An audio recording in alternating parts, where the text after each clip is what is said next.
Mungkin panjenengan bertanya karena masih sulit untuk mengampuni. Suatu kali saya mendapat SMS dari nomor yang tidak saya kenal, dan di dalam SMS itu dikatakan, "Romo tak beda dengan anjing gudiken, Romo pancen asu." Membaca itu, saya berdoa dan mohon mata yang diterangi kerahiman. Lalu saya mengatakan pada yang bersangkutan kata-kata pengampunan. Yang bersangkutan kemudian datang menjumpai saya, meskipun saya belum mengenalnya. Ternyata dialah yang menulis kalimat-kalimat itu. Dan saya berdoa, saya mengampuni yang bersangkutan.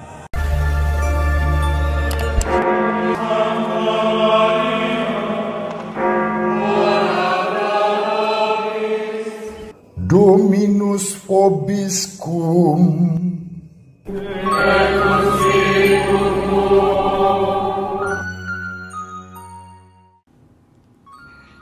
Sahabat peradaban kasih ekologis yang terkasih, selamat berjumpa dalam Renungan Harian bersama saya Romo Alois Budi Purnomo PR melalui channel ini. Semoga panjenengan selalu sehat, tetap semangat, tanpa sambat, dan selalu bahagia. Kebahagiaan yang bersumber dari Tuhan Allah kita. Mari kita awali perjumpaan kita dengan bersatu di dalam doa. Kembali kita menggunakan Mazmur Tanggapan sebagai doa kita. Dalam nama Bapa dan Putra dan Roh Kudus. Amin. Allah melepaskan orang benar dari segala kesesakannya. Aku hendak memuji Tuhan setiap waktu. Puji-pujian kepadanya selalu ada di dalam mulutku. Karena Tuhan, jiwaku bermegah. Biarlah orang-orang yang rendah hati mendengarnya dan bersukacita. Muliakanlah Tuhan bersama dengan daku. Marilah kita bersama-sama memasyurkan namanya. Aku hendak mencari Tuhan, lalu Ia menjawab aku dan melepaskan daku dari segala kegentaranku. Tujukanlah pandanganmu kepadanya, maka mukamu akan berseri-seri dan tidak akan malu tersipu-sipu. Orang yang tertindas ini berseru, dan Tuhan mendengarkan. Ia menyelamatkan dia dari segala kesesakannya. Kemuliaan kepada Bapa dan Putra dan Roh Kudus, seperti pada permulaan, sekarang, selalu, dan sepanjang segala abad. Amin. Dalam nama Bapa dan Putra dan Roh Kudus. Amin. Sahabat peradaban kasih ekologis yang terkasih, mari kita baca Injil Matius bab 6, ayat 19 sampai 23. Dalam khotbah di bukit, berkatalah Yesus, "Janganlah kalian mengumpulkan harta di bumi. Ngengat dan karat akan merusakkannya, dan pencuri akan membongkar serta mencurinya. Tetapi kumpulkanlah bagimu harta di surga. Di surga, ngengat dan karat tidak merusakkannya, dan pencuri tidak membongkar serta mencurinya. Karena di mana hartamu berada, di situ pula hatimu berada. Mata adalah pelita tubuh. Jika matamu baik, teranglah seluruh tubuhmu. Jika matamu jahat, gelaplah seluruh tubuhmu. Jadi, jika terang yang ada padamu gelap, betapa gelapnya kegelapan itu. Demikianlah sabda Tuhan. Terpujilah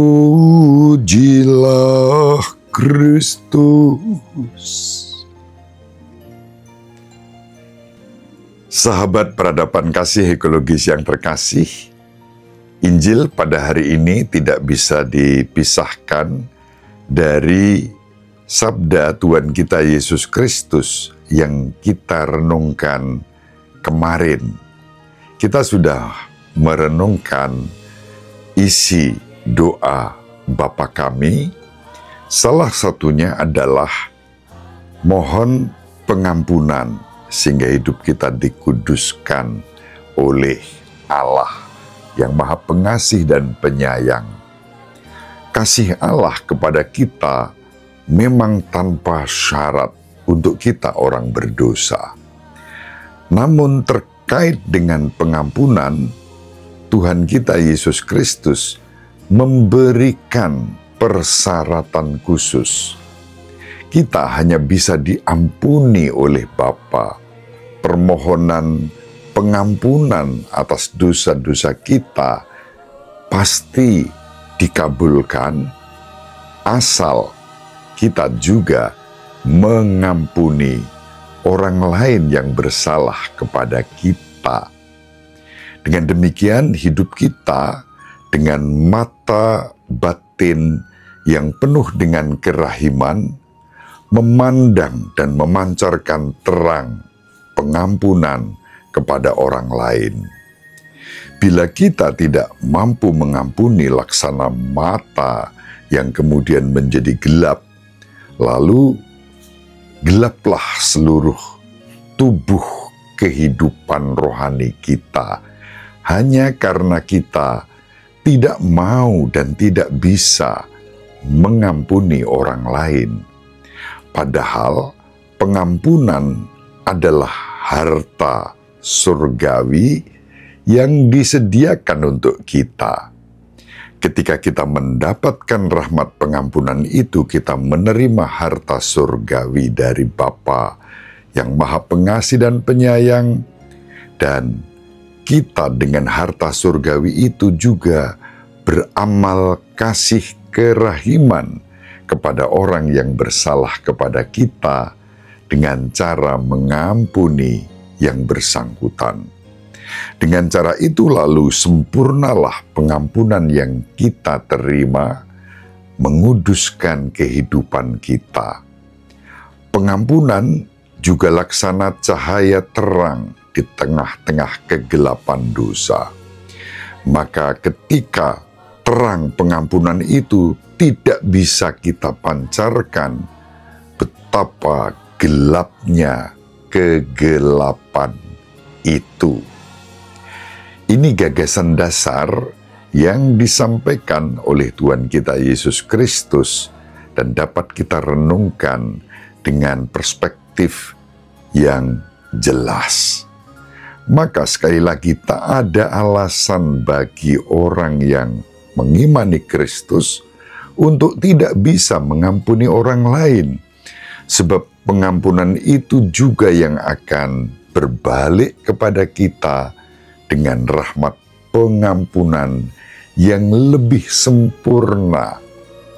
Mungkin pengampunan kita tidak sempurna, tapi asal kita mau mengampuni orang yang bersalah kepada kita, lalu pengampunan Allah dicurahkan berlimpah kepada kita, dan dengan demikian kita mengumpulkan harta surgawi itu sebagai bekal perjalanan kita menuju surga. Harta dunia yang tandanya juga tidak bisa beramal kasih kerahiman, berarti juga tidak bisa mengampuni, itu harta duniawi yang bersifat fana. Dan kita dianugerahi rahmat pengampunan, untuk bisa mengampuni yang bersalah kepada kita, sehingga kefanaan diubah menjadi kebakaan, kesementaraan diubah menjadi kekekalan, keabadian.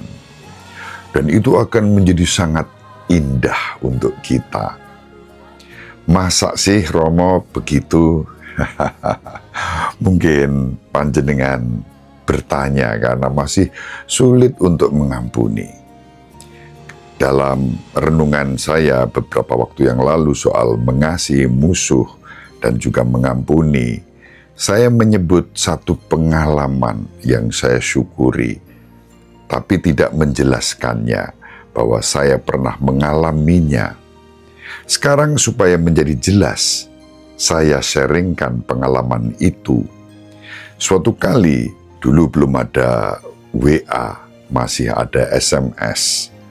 Saya mendapat SMS dari nomor yang tidak saya kenal, dan di dalam SMS itu dikatakan, Romo tak beda dengan anjing gudiken, Romo pancen asu.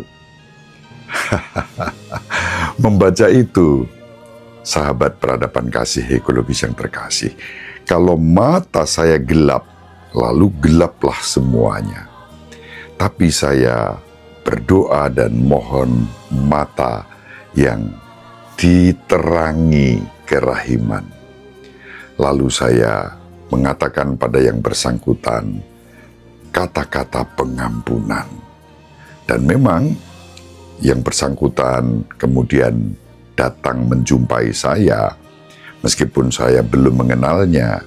Ketika yang bersangkutan datang ke pasturan, saya masih bertanya, mencari siapa? Ternyata dialah yang menulis kalimat-kalimat itu. Dan saya berdoa, saya mengampuni yang bersangkutan.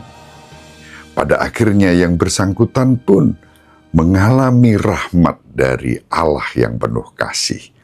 Sehingga pada suatu saat, ketika saya sedang kejungkel, kerasulan kunjungan keluarga, dan ban mobil yang saya kendarai pecah, lalu saya parkir di tepi jalan, saya melanjutkan kejungkel bersama ketua lingkungan.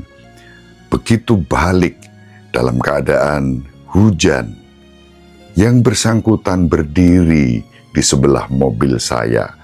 Dia tahu bahwa ini mobil yang dikendarai oleh Romo Budi. Dia melihat ban yang pecah dan dia menunggu kendaraan itu yang terparkir di tepi jalan sampai tengah malam. Dia kemudian membantu untuk mengganti ban yang pecah itu. Lalu malam itu saya singgah berkunjung ke rumah yang bersangkutan. Damai sejahtera, pengampunan berlanjut terus-menerus menjadi persahabatan dan persaudaraan. Inilah indahnya pengampunan itu. Mari kita menjadi pribadi-pribadi yang rendah hati, penuh syukur, menyalurkan pengampunan kita kepada siapapun yang membutuhkan rahmat pengampunan kita. Syukur pada Allah sebagai orang Katolik yang bergabung dalam gereja Kristus yang satu, kudus, Katolik, dan Apostolik. Kita memiliki sakramen pengampunan. Dengan sakramen pengampunan itu, kita diampuni dari dosa-dosa kita, dan kita pun diutus untuk menyalurkan rahmat pengampunan itu kepada orang lain yang bersalah kepada kita. Hidup kita pun akan menjadi lebih damai, penuh dengan rahmat dan berkat. Selamat mencoba mengampuni yang bersalah kepada saudari-saudara. Semoga bermanfaat. Ibu Maria dan Papa Yosef selalu mendoakan kita, sahabat peradaban kasih ekologis yang terkasih, bersama seluruh anggota keluarga dimanapun berada, dibimbing, dilindungi, dan diberkati oleh Allah yang Maha Kuasa, Bapa dan Putra dan Roh Kudus. Amin. Terima kasih. Salam sehat, tetap semangat tanpa sambat. Selalu bahagia kebahagiaan yang bersumber dari Tuhan Allah kita. Salve Shalom. Salam sejahtera, berkah dalam.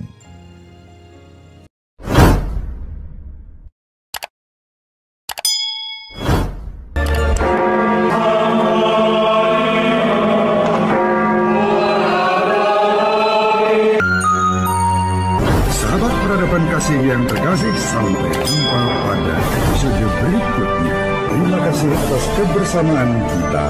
Salam peradaban kasih dari Lubis. Berkah dalam.